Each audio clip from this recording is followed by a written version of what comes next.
I'm Brandon Campbell. I'm the Small Business and Inclusion Director for the Little Rock Regional Chamber, and you're watching Our Story. I have with me Muskie Harris, the founder and the president of the Muskie Harris Rehab. Muskie, thank you for having me here. Hello, Brandon. Yes. Welcome. Glad you came over and visited me. This is a beautiful facility here, and so a lot of people, they know you for many different accomplishments. One being the first African American at Little Rock Central High School to receive a scholarship offer and accepted to the University of Arkansas to play football. So you're a former Razorback, right, and you're a Tiger. Shout out to Little Rock Central High. Right, go Tigers. It's just a myriad of different attributes that you're providing for our community here in the Little Rock area. This was a no-brainer to feature you in this year. And so what I wanted to ask you starting out is, what was the aha moment that led you to create Muskie Harris Rehab? Brandon, this is my 22nd year in the soul-saving business, the therapeutic community here in Arkansas. I traveled the whole entire state to place individuals in the right facility. And I had a client that had an issue and he got back in it, and he was about to finish the program, and he said, man, we need to be in business together. And he said, you need to be on your own. And I've always wanted to be on my own, but you know, it's a big step out there economically, and then trying to find the right location also is an obstacle sometimes. But I happened to be passing this location one night, I saw it, and I filled out the paperwork, and everything turned into reality. And it's always been a goal of mine, being in the business this long, to have my own facility. But I had a different concept that I wanted to bring through the therapeutic community, and my facility is an honors house where individuals have to have 6 months to a year of sobriety, and they're also being productive, constructive, responsible to come in the facility because they're still going through their judicial process. So that's why this is an honors house, that they're able to come in, remain stable, learn how to be independent, prepare themselves to transitional out, or they can continue staying with me. I don't run them away if they want to continue staying. I'll still keep the roof over their head.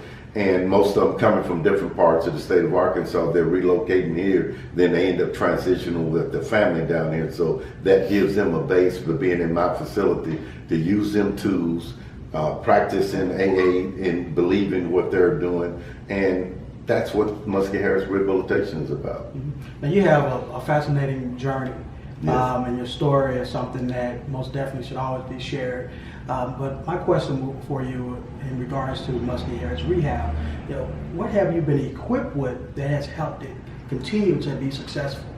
The equipment is my surrendering and me believing in what I'm doing, because first thing a client does in the rehab is inventory that person to see if they're real or not. And I've never relapsed, never had any reason to go back. And then I have built the trust with my prosecutors and the judges that we've had tremendous success. Like I said, I've traveled the entire 23 prosecutors district here in the state of Arkansas, working cases in each one of them. So that builds that footprint up, that they know if they send an individual down to me, he or she, that they're going to get a successful case at the end.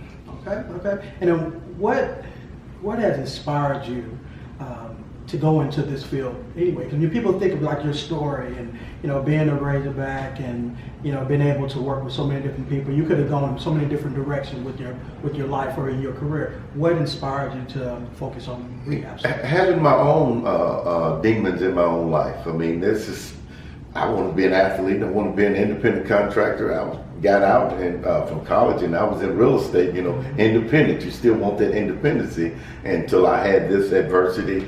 And I learned from it, and I just created a mission from it. Like I said, it made me a believer.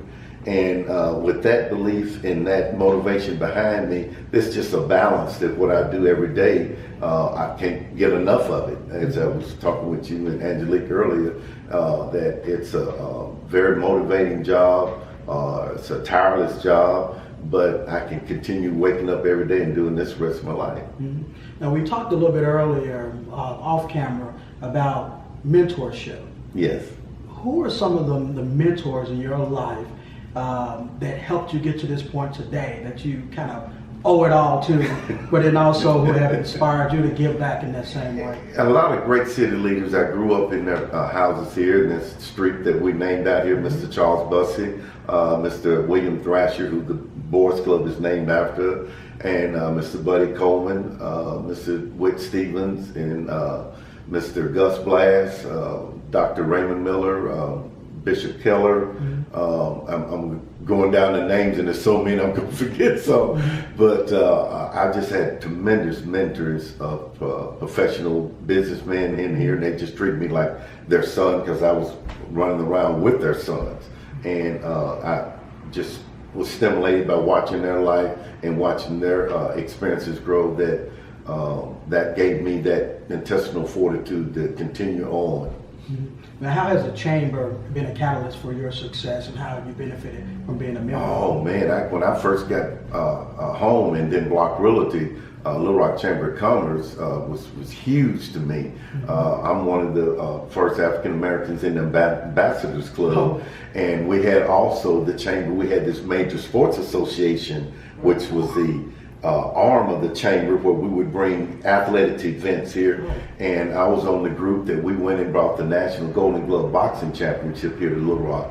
And it was a 4-year process, so we learned about the politics. We thought we were Little Rock Chamber of Commerce, and we got our badges out here and our gold coats. We walked in there like we owned the place, and then we got shot down so fast. And one great lesson we learned, and I think everybody from the chamber learned from this: nobody can sell Little Rock but Little Rock.